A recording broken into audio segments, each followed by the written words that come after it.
राजीव की दुकान पे मोमोज खा खा के मेरे 2 मोमोज निकल आए थे। जब मैं बस में जा रहा था, मेरे पास में एक सुंदर लड़की भी खड़ी थी। सामने कुछ ठरकी लौंडे खड़े थे और उन लौंडों की नजरें मेरी छाती पे थी। कैरेटीन होता है ना? हाँ, क्रिएटिन। हाँ, वही वो शैम्पू में भी रहता है, वो शैम्पू में भी रहता है, वो में भी रहता है वो। हाउ टू मेक बॉडी, नहीं, Hulk type body at home without any workout. तो पिछले 2 सालों से मैं जिम जाने का सोच रहा हूँ, पर अनफॉर्चुनेटली मेरे को टाइम ही नहीं मिल रहा था। राजीव मोमोज के यहाँ पे लाइनें इतनी लंबी लगने लग गई थी। मैं घर से निकलता तो जिम जाने के लिए था, पर राजीव ने जिम के जस्ट सामने दुकान खोल ली थी। अब राजीव की दुकान पे लाइनें लगती हैं और वो लंबी लाइन जाके खत्म हो रही होती है जिम के गेट पे। जिम से आते हुए तुम अपने आप उस लाइन में लगे हो। बेचारे हल्क जैसे लौंडे 5-5 घंटे कसरत करने के बाद पनीर मोमोज खा रहे हैं। पनीर है इसमें, ये देखो, protein. Rajiv daily up down करता था नेपाल से यहाँ तक, वो भी सपरिवार। राजीव की दुकान पे मोमोज खा खा के मेरे 2 मोमोज निकल आए थे, पर मेरे को उतना फर्क नहीं पड़ता था इन चीजों से। उस एक दिन तक जब मैं बस में जा रहा था, मेरे पास में एक सुंदर लड़की भी खड़ी थी। सामने कुछ ठरकी लौंडे खड़े थे और उन लौंडों की नजरें मेरी छाती पे थी। उस दिन मेरे को 2 चीजें रियलाइज हुई। पहला तो ये कि हमारे शहर में लड़के भी सेफ नहीं है, और दूसरा ये कि गड्ढे बहुत है हमारे एरिया में। देख। क्या है ये? मेरे को जिंदगी में पहली बार मोटापे का एहसास हुआ। ओ भैया उतर जाओ, आगे आपका स्टार। नहीं भैया, मेरे को आगे जिम पे उतार देना। जिम जाके मेरे को पता चला कि इनके अलग ही चोचले चल रहे हैं। तुम्हारे जूते पे हल्की सी भी धूल मिट्टी नहीं लगी होनी चाहिए। एक लौंडा जने कहाँ से गोबर में खड़ के आया उसका जूता, वह जिम की चढ़ाव पे ही साफ कर रहा है। ट्रेनर जिम के गेट पे खड़ा खड़ा देख रहा है उसको। अंदर घुसने के पहले सबके जूते चाट के चेक करता है वो। कुछ है? मेरे को ऐसा लगता है कि बॉडी और दिमाग इनवर्सली प्रोपोर्शनल होता है। कभी देखा है तुमने किसी इंसान के पास बॉडी और दिमाग दोनों? तुमको चूज करना पड़ता है बॉडी और दिमाग में से एक चीज, पर बात ये है कि वो चूज करने के लिए भी तो दिमाग चाहिए। जो भी लौंडे हल्क जैसे घूम रहे होते ना जिम में, सबसे पहले तो यार अपनी साइज का टी शर्ट पहनो। 2 साइज छोटा टी शर्ट पहन के यहाँ पे होशियारी मत मारो।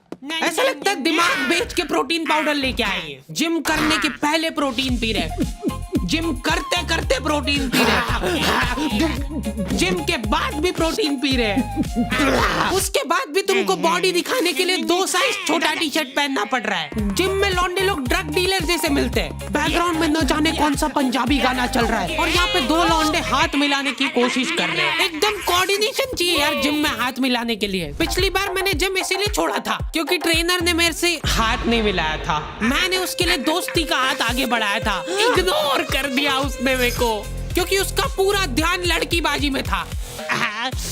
वैसे एक बात बताओ, करोगी क्या इतनी कसरत करके? घर जाके तो रोटी ऐसी गली हरकतें करोगे तो पिटोगे ही ना। अगर तुम सच्चे में किसी को डेट करना चाहते हो तो हैपन यूज करके देखो ना। क्या? हैपन एक रियल लाइफ डेटिंग ऐप है जहाँ पे तुम उन लोगों को डेट कर सकते हो जिनके साथ तुमने पाथ क्रॉस किया हो। हैपन पे मेरे को भी लड़की मिल सकती है। देखो यार, सच बताऊं, हाँ पैसे मिले इसलिए हाँ बोलना पड़ रहा है। अगर तुम कुछ कॉमन प्लेसेस पे विजिट कर रहे हो तो हैपन खुद से तुम्हारी प्रोफाइल एक दूसरे को सजेस्ट करेगा। और अगर तुम्हारी नीयत एकदम ही साफ है या शक्ल घटिया है तो तुम हैपन पे फ्रेंड्स भी बना सकते हो। तुम जैसे गेलियों के लिए हैपन ने अपना कारोबार चालू करा है, जहाँ पे हैपन खुद तुमको लोकेशन स्पॉट सजेस्ट करेगा अगर तुम किसी को डेट पे जाने के लिए मना लेते हो। इसलिए तुमको टेंशन लेने की कोई जरूरत नहीं है, हैपन वाले सब संभाल लेंगे। इधर मैं हाथ आगे बढ़ा के खड़ा हूँ, आसपास के सारे लोग कसरत करते हुए रुक गए। मेरे ऊपर प्रेशर बन गया कि भाई अब तो हाथ मिलाना ही पड़ेगा। भैया हाथ मिला लो मेरे से। पैसे अभी दे रहे हो के खाते में लिखो। हमारा ट्रेनर खुद जिम में ड्रग बेचता था। नहीं उठ रहा ना, नहीं उठ रहा ना, नहीं उठेगा, ऐसा नहीं उठेगा। अब उठाओ। एक एक मोटा आदमी डेली 10 मिनट ट्रेडमिल चला के हाथों हाथ वजन चेक करता है, उसके बाद 5 मिनट साइकिल चलाएगा, फिर वजन चेक करेगा। वो रियल टाइम में वजन घटते हुए देखना चाहता है। अच्छा ठीक है, मैं ही था वो मोटा आदमी, और मेरे मोटापे का कारण था राजीव। क्योंकि देखा जाए तो मेरी तो कोई गलती नहीं है। अगर राजीव मोमोज बनाना ही बंद कर देगा तो मैं खाऊंगा ही नहीं, इसलिए मैंने राजीव की अफवाह उड़ाना चालू कर दी। तुम लोगों को पता है राजीव अपने मोमोज का आटा पैर से गूंथता है और तो और मोमोज का मसाला अपने बगल में डाल के मिक्स करता है सही में। पापा, ये था कौन? राजीव का बेटा। रातों रात अपने बोरिया बिस्तर बांध के वो नेपाल भाग गया। बाद में जब लोग शटर वटर तोड़ के अंदर घुसे, जल्दी आ कैमरा घुसा इधर, ध्यान से देखिए इस दुकान को, ये उस देशद्रोही। मैं तो सिर्फ ड्रग्स ले रहा था यार। अच्छा सॉरी, आप कर लो आराम से। फिर गलत दुकान में घुस गए यार। ध्यान से देखिए, ये उस दरिंदे राजीव की दुकान। इससे साफ साबित होता है कि राजीव के बगल के बाल उसके सिर के बाल से भी लंबे थे। राजीव के जाने के बाद मैंने मोमोज छोड़ दिए थे, साथ ही में मेरे को जिम भी छोड़ना पड़ा क्योंकि फीस मांग ली थी यार उनने। ये क्या बात हुई यार, मेहनत हम लोग करे, पसीना हम बहाए और फिर फीस तुमको दे दे। दिहाड़ी ना कर लूं मैं इससे बढ़िया। उसके बाद से मेरे को जिम जाने की जरूरत ही महसूस नहीं हुई। मैंने यूट्यूब पे सब देख लिया था, हाउ टू मेक बॉडी नहीं Hulk type body at home without any workout in 2 minutes. हर रात सोने से पहले हम लोगों की जूम मीटिंग होती है जिसके अंदर हम 4 लौंडे वो वीडियो स्क्रीन शेयर करके देखते हैं। 1 2 ये गलीचपना मैंने मेरे दोस्तों से सीखा है। ये लोग एक्सेप्शंस थे, इनके पास बॉडी और दिमाग दोनों ही नहीं था। जूम मीटिंग वगैरह करके हम लोग सो जाते हैं, ठीक है। उसके बाद ये फोन लगा के पूछ रहा है, भाई मैं सप्लीमेंट वगैरह तो ले रहा हूँ पर यार मेरे को अजीब सा लग रहा है। क्या ले रहा है भाई तू? कैरेटीन होता है ना। हाँ क्रिएटिन, हाँ वही वो शैम्पू में भी रहता है वो, है ना, तो वो मैं पी रहा हूँ डेली। क्या? कहीं पे भी तुमको निहायती गलीच लोग दिख जाए ना, समझ जाना मेरे दोस्त है वो। रुक, वो देख, वो राजीव के बेटे जैसा नहीं लग रहा है? राजीव कभी नेपाल गया ही नहीं था। अरे यार फिर गलत दुकान में घुस गए अपन। उसने हमारे जिम ट्रेनर के साथ हाथ मिला लिया था और ट्रेनर ने हाथ मिला भी लिया। मेरे से क्यों नहीं मिलाया था? अब ये लोग साथ में मिलके मोमो में ड्रग डाल के बेचते हैं। और न जाने कहां से राजीव का बच्चा मिल गया मेरे गलीच दोस्तों को। कहां से लाया ये पतंग?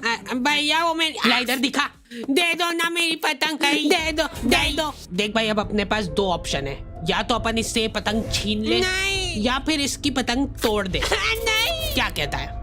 देख भाई, अगर तो अपन इसकी पतंग छीन के ले जाते हैं तो उसकी याद में 10-15 दिन तो रोएगा, पर उसके बाद धीरे धीरे भूल जाएगा। पर अगर अपन ने इसको तोड़ के दे दी वापस तो ये हर दिन दुखी होगा, हर दिन रोएगा टूटी हुई पतंग देख के। ठीक है, तो तोड़ देते हैं। मैं एकदम प्रो हुआ करता था पतंग उड़ा के, अगर कोई मेरे को दे दे तो उसको नीचे लाने में। हाँ पीछे जा, और हाँ अब दे उड़ंची, मांझा पकड़ जल्दी। मैं जिसके साथ भी पतंग उड़ाने जाता था मेरे को मांझा पकड़ा देते थे वो। मैं मन ही मन सोचने लगा था कि कहीं ऐसा तो नहीं कि मैं बहुत ही अच्छा मांझा पकड़ता हूँ, मेरे से अच्छा कोई मांझा ही नहीं पकड़ सकता है। बहुत जल्दी दूर हो गई मेरी ये गलतफहमी, क्योंकि मैं वो भी ठीक से नहीं कर पाता था। जल्दी ढील दे। हाँ थोड़ी और, बस थोड़ी सी देते जा, बस बढ़िया। लेकिन मेरे को कभी खुद में कमी महसूस नहीं हुई। मेरे को लगता था पतंग में ही दिक्कत है। क्या लगता है कागज वाली अच्छी के पन्नी? कागज हल्का होता है कि पन्नी? घनघोर डिस्कशन के बाद सब्जी वाले से जो लड़ के पन्नी ली थी मम्मी ने, वो पन्नी पे गट्टी का धागा बांध के उसकी पतंग बना के उड़ाता था मैं अपने स्ट्रगल के दिनों में, क्योंकि मम्मी को नफरत हो गई थी पतंग से। उन्होंने न जाने कौन सी न्यूज में देख लिया था कि ये मांझे के धागे से लोग कट कट के मर रहे हवा में। महामारी हो गई पूरे शहर में। आतंकवादियों ने बम बनाना अब छोड़ दिया है। मांझे से कश्मीर काट के ले जाएंगे वो लोग।